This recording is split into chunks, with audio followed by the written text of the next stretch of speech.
So there's not usually conference realignment that happens that really catches you off guard, that makes you think like, whoa, hey, this is outrageous. This is ridiculous. I didn't expect that.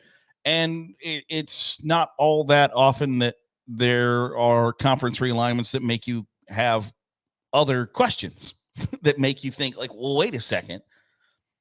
And I guess it's not completely unexpected because UMass had been a football only member of the Mid-American Conference before, and it didn't work out. So they broke up, and it was better for all parties involved. But UMass is apparently rejoining the Mid-American Conference. And my very first reaction was like, well, whoa, wait a second. That kind of came out of nowhere. That The Athletic reported it. The college football world took it and ran with it. And I was like, yeah, actually, this is happening. This is UMass is going to join the Mid-American Conference. And I don't know that there were a lot of people that were super prepared for that because there hadn't been a whole lot of scuttle about it. There hadn't been a topic of conversation. The MAC hadn't been really viewed as a conference that was looking to expand, especially in an all sports capacity. So I guess when I first saw the news, there were kind of like three immediate questions for how this all shook out, what happened, etc. So the first question I had was, why make this move? Why decide like, hey, now is the time for UMass to join the MAC. Now is the time for the MAC to expand. So why make this move? I think my initial reaction to this story is, and it feels like far-fetched, but I can't figure out why else it would happen. The first thought when why make this move is because UMass doesn't have a path to the college football playoff as a independent. Now, to be frank, I think they have a very slim, frail, on its last legs chance to make the college football playoff in the Mid-American Conference. But they have justifiably a chance to make the college football playoff inside a group of five conference if they are in a group of five conference. You have to have been one of the highest conference champions to have a chance to make the college football playoff. So the pathway does exist inside the Mid-American Conference. It's not a 4-lane highway. Like that path is not an easy path to navigate for UMass in the college football playoff landscape. Like, not only is it going to be highly unlikely that the Mid-American Conference is on the reg the highest group of five rated conference champion, but UMass hasn't really put together a resume that would lead you to believe that they are going to be an immediate contender in the Mid-American Conference, let alone an immediate contender in the Mid-American Conference when it is viewed as the best group of five conference. It's just generally. But otherwise, what else does, like, you broke up once before. You had decided, the Mid-American Conference and UMass had decided, like, hey, this isn't working out for us. It's not working out for you. Let's go ahead and break up. So why make the move? I think it's because, one, UMass didn't have another likely college football conference destination. Conference USA did not appear to be an option. Neither did the American Athletic, especially after the American recently took Army. So when, and I think as a football program like UMass, like, for instance, Notre Dame as an independent has a path to the college football playoff, an expanded 12-team college football playoff. They don't have to join a conference to have access to that.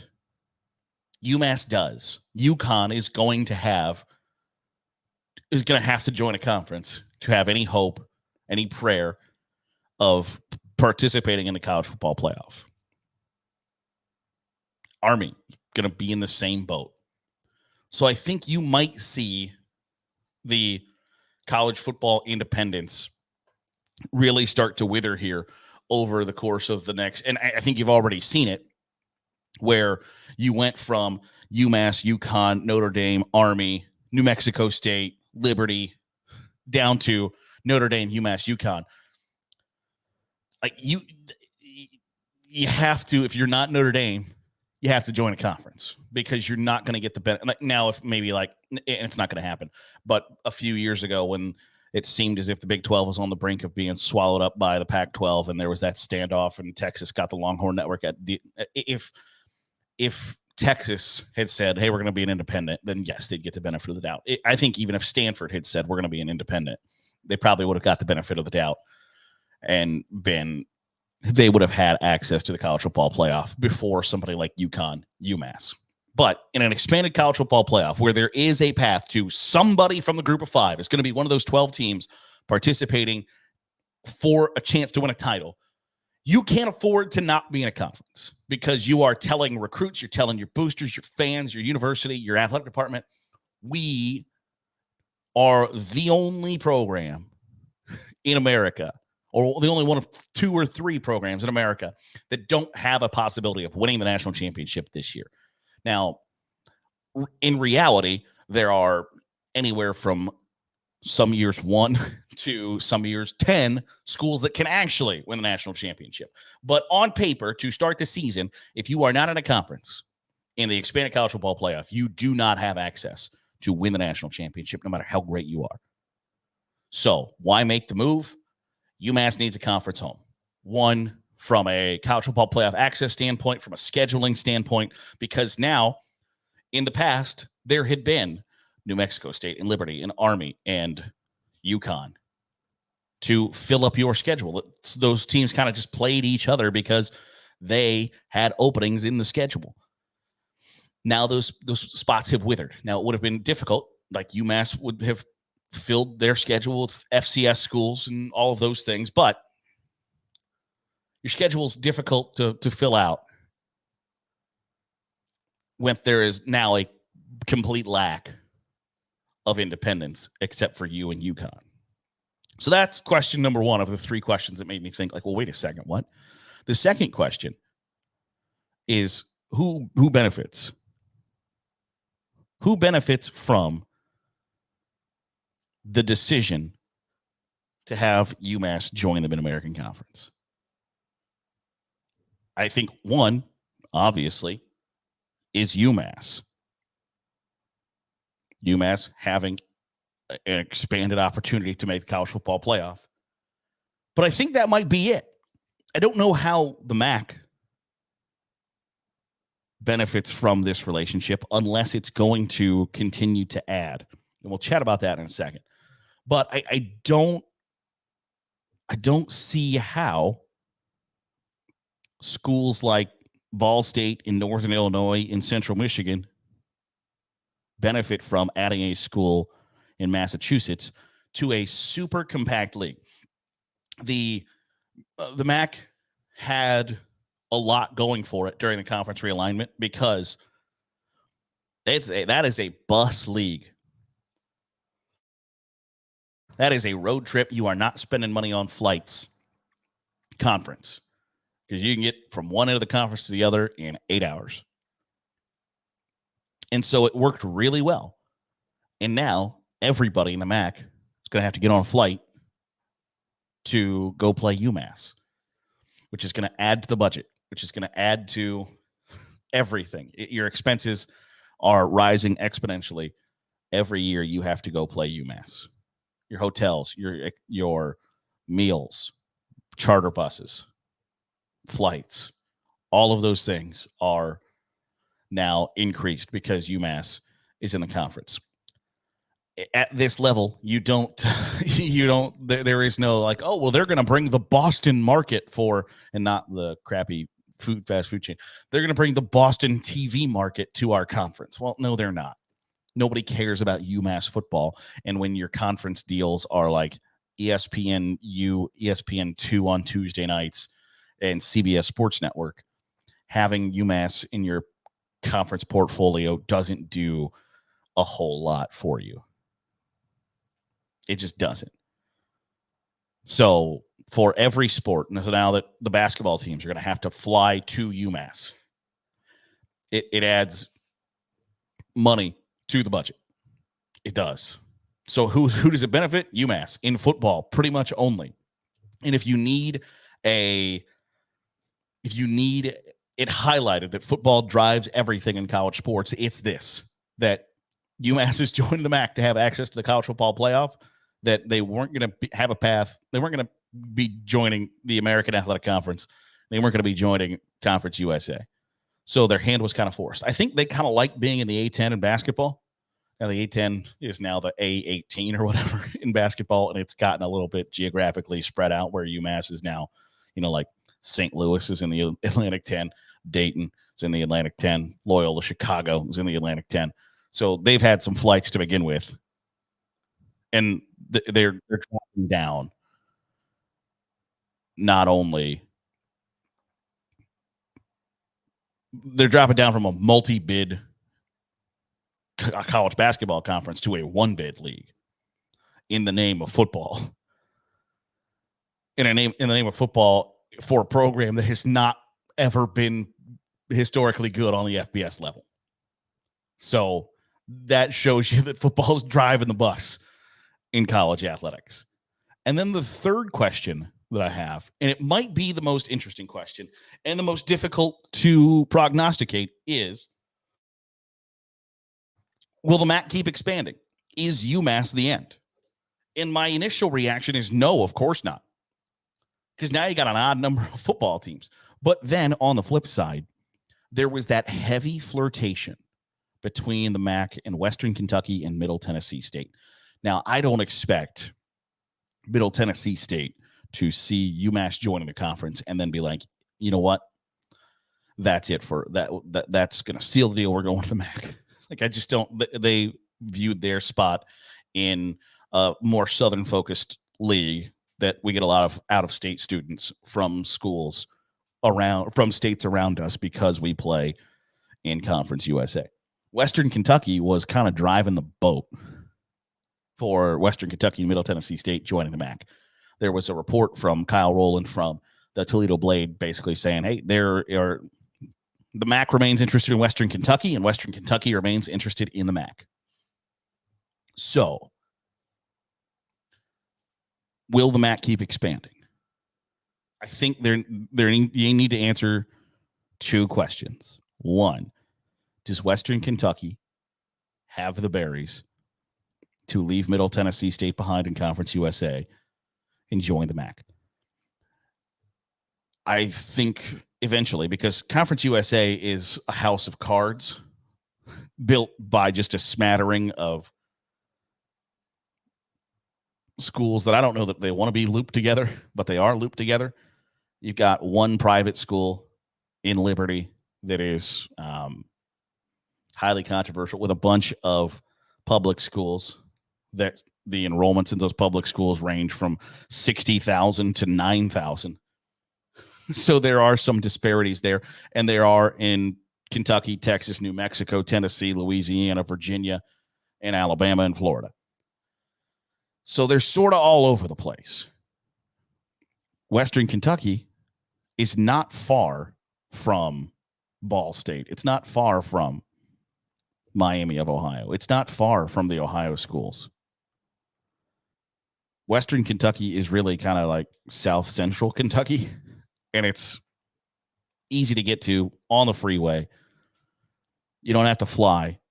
If maybe Central Michigan and Buffalo will have to fly to Western Kentucky, but everybody else can drive.